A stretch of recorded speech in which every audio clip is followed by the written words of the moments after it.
I actually met someone about 2 weeks ago at a conference.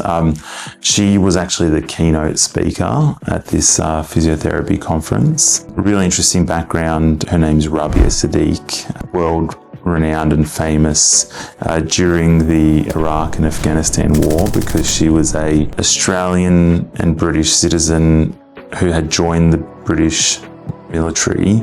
And she was a humanitarian lawyer who became an officer and was sent in to handle a very precarious negotiation and release of 2 British soldiers who had been captured. The story became really famous because she was kind of gagged about the story. She wasn't allowed to share the story, and I'm not really doing the story justice, but she gave an amazing keynote, has written a book, travels the world sharing her story, still works as a human rights lawyer. And after her talk, there was a lot that resonated with me. So I went and introduced myself, and actually I had a couple more questions for her.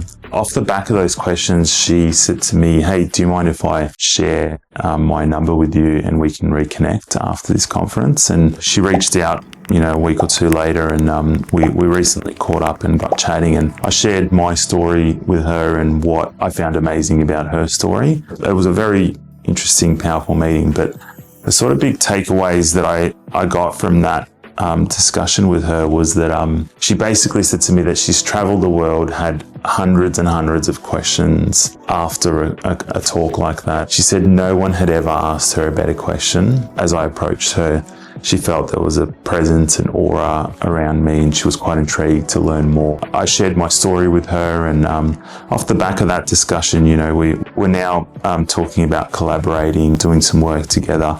I think given that she's a speaker, influencer, sits on many boards, is very respected in the business community, respected as a keynote speaker with a very powerful story that she's shared throughout life. Someone like that could be, really powerful contact to have, someone that will help me personally achieve my own ambitions and goals and what I see my 10 and 20-year plans look like. So yeah, look forward to seeing where that journey takes us. And I think the big takeaway was that she encouraged me to share more and more of my story because she found it intriguing. She felt like many people could benefit from that story, relate to the experience, and want to learn, want to engage. For me, it's about learning to share that story now and starting to tell different parts of it in different bits of content.